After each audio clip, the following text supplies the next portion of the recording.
Bom dia a todos! Graça e paz do Senhor Jesus seja com todos nós. Uma ótima quarta-feira para todos. Hoje é dia 8 de dezembro de 2021. Seja muito bem-vindo ao nosso devocional de hoje, devocional Boas Novas de Grande Alegria. Estamos estendendo aí as celebrações do Natal, estamos estendendo aí as comemorações, chamadas comemorações natalinas. Deixa eu ajeitar esse negócio aqui.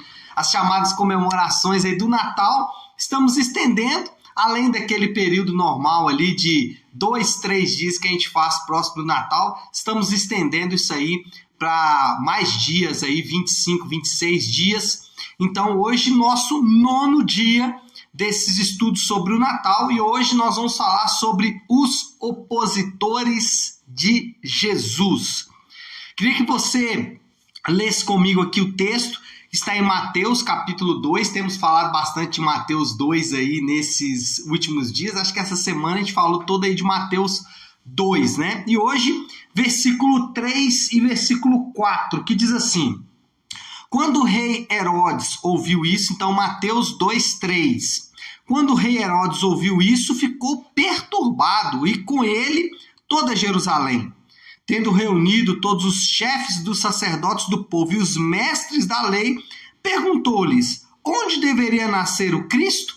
Então, o que acontece aqui? Qual que é o resumo da história? Lembra que homens vindo do Oriente vêm adorar o Senhor Jesus, recebem ali instruções de uma estrela e vêm então em Belém adorar o Senhor Jesus. Herodes e aqui, juntamente com toda Jerusalém, ficam admirados, ficam perplexos e, como o próprio nome diz, ficam perturbados com essa notícia e querem saber mais informações. Agora, o que nós percebemos aqui é que Jesus ele é um incômodo para pessoas que não querem adorá-lo, como foi o caso aqui de Herodes e do povo de Jerusalém, mas ele também suscita, ou ele levanta oposição àqueles que o adoram.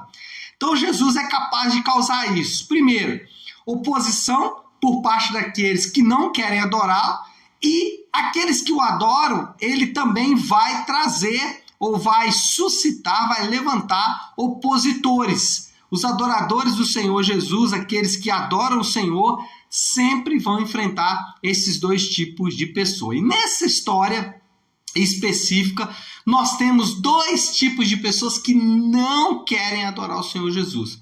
São pessoas que escolheram não adorar o Senhor Jesus. E quem são eles? Primeiro, os indiferentes. Quem são os indiferentes? Aqueles que não querem, obviamente, compromisso. Eles ouvem, eles gostam da mensagem, mas não vão dar um passo à frente. Eles até gostam de ir à igreja, eles gostam de ouvir a mensagem, mas não vão se comprometer, não vão dar um passo à frente. Vão ficar ali naquele limbo entre compromisso e não compromisso. E aí nunca se sabe se tem compromisso ou não. Ele até acha que tem. Ele até acha que é super compromissado. Mas se você exigir um pouco mais dele, ele vai, obviamente, fugir. Os principais os principais sacerdotes e escribas não deram qualquer importância ao fato de que Jesus iria, ou de onde estava Jesus. Quando Herodes pergunta onde vai nascer o Senhor, eles não deram qualquer importância. Em outras palavras, não estavam muito interessados, Se você ler o restante do texto aqui, você vai perceber isso. Herodes vai nos principais sacerdotes e escribas e pergunta: aonde vai nascer o Senhor? Eles falam: vai nascer lá em Belém, mas não preocupa muito com isso não, Herodes. Não dá muito interesse para isso não seja muito radical não, Herodes. Não seja muito radical não, não radicaliza demais, não se compromete demais com esse troço não, Herodes. Esse era o ponto desses caras. Eles literalmente não estavam interessados. Agora, preste atenção no que eu vou dizer, porque isso é importante. Crentes são pessoas comprometidas com a causa do Evangelho de Jesus. Vou repetir. Crentes são pessoas altamente compromissadas com a causa do evangelho, com a causa do reino. Crente que não se compromete com a causa do reino tem alguma coisa muito errada com o seu entendimento do cristianismo. Cristãos que não estão altamente compromissados com o reino de Deus, esse aí é de fato um problema, e um problema grande. Olha o caso aqui dos principais sacerdotes e escribas. Eles não estavam interessados no reino, eles não estavam interessados na causa de Cristo, nem na causa do evangelho. Não tinham qualquer interesse, não tinham qualquer compromisso com isso. Quando a gente fala de compromisso, eu sempre que fala para mim de compromisso com Cristo, de compromisso com a causa do evangelho, sempre me lembro do apóstolo Paulo. O apóstolo Paulo talvez seja aí o maior exemplo nas escrituras e talvez até na história da igreja de alguém compromissado com a causa do evangelho. Olha só, Paulo era um homem importante dentro da organização religiosa de Israel, de Jerusalém, na época de Jesus. Paulo, ele tinha uma posição importante dentre esses religiosos. A prova disso é que ele recebeu cartas para ir atrás dos cristãos. Paulo tinha uma condição intelectual diferenciada. Ele foi, como o próprio texto diz, treinado aos pés de um grande mestre chamado Gamaliel. Paulo tinha uma condição financeira invejável, uma condição financeira boa, por causa de tudo isso que eu acabei de dizer. E Paulo, ao ter uma experiência com o Senhor Jesus ali na estrada de Damasco, ao ter ali uma visão com o Senhor Jesus na estrada de Damasco, Paulo se comprometeu de tal forma com a causa do evangelho que ele mesmo disse que considerava tudo isso esterco, considerava tudo isso que eu acabei de falar lixo. Paulo abriu mão de coisas que eram valiosíssimas, especialmente para homens que viviam na época que ele viveu, especialmente porque agora ele tinha um compromisso, ele tinha agora uma aliança com o Senhor Jesus, e essa aliança fazia com que todos os seus compromissos anteriores fossem completamente anulados. E esse é um exemplo do tipo de compromisso que o cristão precisa ter. Paulo, ele é para mim, para você, um exemplo de compromisso, porque quando a gente fala de compromisso, e a gente cita, por exemplo, o próprio Senhor Jesus, o quanto ele era compromissado com o seu chamado, quanto ele era compromissado com a sua causa, e aí alguém diz, mas Jesus era Jesus. Agora, quando a gente olha para Paulo, Paulo era um homem comum, como eu e você. Não existe qualquer diferença entre Paulo, ou a humanidade de Paulo, e Leonardo, ou qualquer outra pessoa. Não existe diferença. A diferença é que Paulo se comprometeu de fato com a causa. E ele tinha um propósito e uma missão muito diferenciada nesse sentido, com esse compromisso em mente. Então, quando a gente fala de compromisso com o cristianismo, quando a gente fala de compromisso com a causa do evangelho, o que nós temos que ter em mente são indivíduos como Paulo, indivíduos que são capazes de, por causa desse compromisso, abrir mão de uma série de coisas. E aí nós entramos no segundo grupo de pessoas. Então nós temos os indiferentes, aqueles que não querem compromisso, e nós temos os ameaçados. Quem são os ameaçados? Aqueles que são incomodados por Jesus. Herodes, ele estava realmente com medo.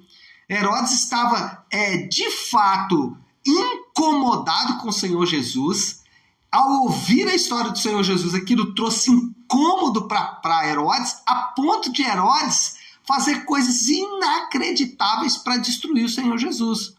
E aí você pode pensar, por exemplo, que isso não acontece nos dias de hoje. Acontece.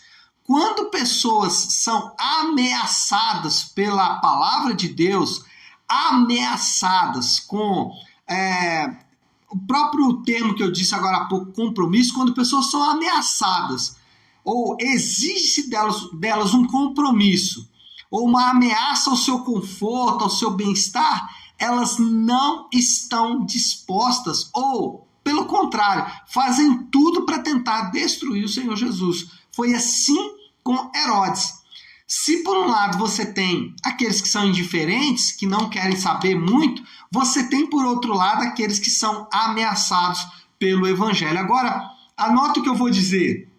Jesus incomoda, Jesus ameaça exatamente quando ele exige o abandono do pecado. Quando que Jesus ameaça a minha vida e a sua vida? Quando Jesus pode nos ameaçar? É quando ele vai exigir o abandono do pecado.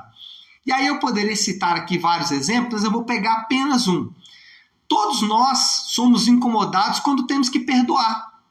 Quando precisamos perdoar pessoas é quando Jesus nos ameaça. Porque o nível de perdão que é exigido dos cristãos no Novo Testamento, a grande maioria das pessoas não está disposta a viver. Então, quando nós temos que abandonar os nossos pecados, aí nós somos ameaçados por Jesus. O exemplo talvez, a analogia talvez melhor seja a própria analogia bíblica. Jesus fala sobre um fardo. E muitas vezes o pecado na nossa vida ele funciona como um fardo. E a aparência que nós temos às vezes quando Jesus fala de troca do fardo, me dá o seu fardo, leva o meu fardo é leve e tal. Quando a gente fala sobre essa troca de fardo, a impressão que a gente tem é que de fato quem está carregando o fardo percebe rapidamente que aquele fardo é pesado, mas na prática não é assim que acontece. Quando nós falamos para a pessoa, ou quando Jesus ameaça aquela pessoa de que ela precisa abandonar aquele fardo, abandonar aquela vida de pecado, ela não aceita. Ela normalmente vai usar discursos que talvez você já usou na sua vida com grande frequência. Você vai dizer, não, isso não é bem assim não. Você está sendo muito radical. Não, isso aí está escrito na Bíblia, foi para aquela cultura, para aquela época. Isso não serve para hoje. Não, comigo não é assim. Comigo não é assim. Você está enganado. Comigo não vai ser dessa forma. São expressões de pessoas que estão ameaçadas por Jesus. Jesus está pedindo para ele, ou solicitando, ou ordenando para ele uma troca de fardo, mas ele quer se manter aquele fardo. Ele acha que se ele abrir mão daquele fardo, ele vai abrir mão da própria vida. Por isso fica preso nos próprios pecados e continua carregando aquele fardo de pecado a vida inteira. Sem querer abrir mão de coisas que ele acha que se ele abrir mão, ele não vai viver bem. Ele pensa o seguinte, se eu viver sem isso, eu não vou viver. Ou aquela expressão muito comum, né? Eu também mereço ser feliz. Só que carregando esse fardo, você não vai ser feliz. Por isso que existe essa troca, ou a opção da troca que Jesus oferece para pessoas. Olha, deixa para trás aí o seu fardo e pegue o meu fardo. Então, nós temos dois tipos de pessoas que estão diante de Jesus. Aliás, temos vários tipos, mas aqui nesse texto destacamos dois. Os indiferentes, aqueles que até ouvem a mensagem, mas não estão muito interessados, não vão se comprometer além do que podem se comprometer, não vão se comprometer demais, não vão virar fanático, não. Vamos ali e tal, tá junto, mas nem tanto. Então você tem os indiferentes e você tem os ameaçados. Aqueles que quando são confrontados pela palavra de Deus, aqueles quando são iluminados pela palavra de Deus, mantêm-se apegados ao seu fardo, mantêm-se apegados aos seus pecados e não querem abandonar os seus pecados, querem se manter ali juntos ou querem se manter apegados de fato ao seu pecado. Qual é a moral da história? A moral da história é que não é bom estar em nenhum desses grupos. A moral da história é o seguinte, não é bom estar em nenhum desses grupos, nem entre os indiferentes que não querem muito compromisso, nem entre os ameaçados que não querem se arrepender dos seus pecados. Para os crentes, talvez você fale, não pastor, eu não sou nem indiferente, porque eu tenho compromisso com Jesus, e eu também não sou ameaçado, né? Arrependimento eu vivo com muita facilidade. Então, para você, é preciso ponderar o que custa seguir Jesus. Qual é o custo que você tem para seguir Jesus? Porque seguir Jesus envolve um custo, e você tem que ponderar isso. E muitos, por não quererem arcar com esses custos, não caminham com o Senhor Jesus, não seguem o Senhor Jesus, porque seguir o Senhor Jesus vai envolver custo. Bom, essa é a moral da história, né? Não é bom estar em nenhum desses dois grupos e para os crentes é necessário ponderar sobre o custo de seguir Jesus. Seguir Jesus não é caminhar como nós vemos muitas vezes. Agora, qual é a aplicação que a gente pode fazer? A aplicação final aqui para a gente colocar em prática tudo isso que a gente acabou de estudar nesta manhã. A aplicação é muito simples. Arrependimento e compromisso. Esses são os pratos do dia. O que nós temos para servir hoje é isso. Arrependimento, abandone os pecados, abandone o fardo que você está tentando carregar, abandone os pesos que você está tentando carregar, porque esses pesos, na verdade, têm impedido você de ter uma vida compromissada com o Senhor Jesus. E, segundo compromisso, assuma o compromisso de servir ao Senhor Jesus. O que você tem que fazer? Você que está me assistindo nessa manhã, você precisa se comprometer mais com a sua igreja local, frequentar mais a sua igreja local, você precisa comprometer-se mais com a vida devocional. Talvez você sequer passou pelas águas do batismo, ou você passou quando você era criança, foi seu pai que te levou para se batizar, você sequer lembra, você foi batizado em um grupo herético, né? E você precisa reafirmar esse compromisso com o Senhor Jesus passando pelas águas do batismo. Eu não sei como você precisa se comprometer hoje, mas eu quero dizer para você, aproveita esse momento de meditação no nascimento do Senhor Jesus, que nós chamamos de Natal, para assumir compromissos com Ele. Assuma compromissos com Ele. Se for preciso, passe pelas águas do batismo. E aí você fala, não, mas existe uma tradição familiar. Qual é melhor você se comprometer? Com as tradições da sua família ou com o Senhor Jesus? Não há dúvida de que o melhor é comprometer-se com o Senhor Jesus. Então, abandone todo o seu pecado e comprometa-se hoje com o Senhor Jesus. Tá certo? Vamos orar? Vamos colocar tudo isso aí diante de Deus? Então, se você puder agora, pare aí um instante aquilo que você está fazendo e vamos juntos buscar a Deus em oração com esta palavra. Senhor Deus, Pai, nós nos deparamos hoje, Senhor, com esta palavra tão preciosa, tão rica e tão desafiadora ao mesmo tempo. Senhor, Herodes foi ameaçado pelo teu nascimento, foi ameaçado pela tua presença. Nós somos ameaçados quando precisamos abandonar pecados e não queremos fazê-lo.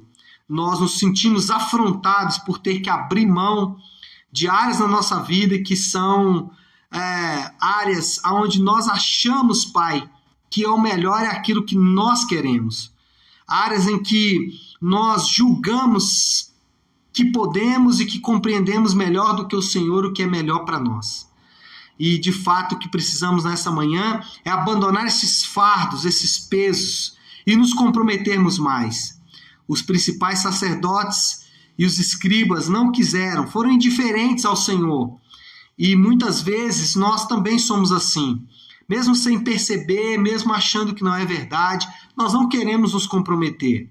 Nosso compromisso com o Senhor é raso, vai até certo nível, mas não é profundo, como foi o do apóstolo Paulo, que abriu mão e que, ao entender a causa do evangelho, se comprometeu com a causa, se comprometeu com o Senhor de forma a deixar tudo para trás. Esse é o tipo de compromisso exigido de nós cristãos. E nesta manhã de quarta-feira, que esses dois elementos, arrependimento e compromisso, estejam batendo forte ao nosso coração e chamando a nossa atenção, para que possamos voltar e nos comprometermos em arrependimento ao Senhor. Pedimos que o Senhor nos dê graça para assim vivermos e fazemos isso em nome do teu santo Filho Jesus. Amém. Amém, pessoal? Bom, então é isso. Nós encerramos aqui o 9º dia do nosso devocional, Boas Novas de Grande Alegria. Amanhã, 10º dia, eu te espero aqui às 7h30 da manhã, tá bom? Deus abençoe, ótima quarta-feira para todos, fiquem com Deus.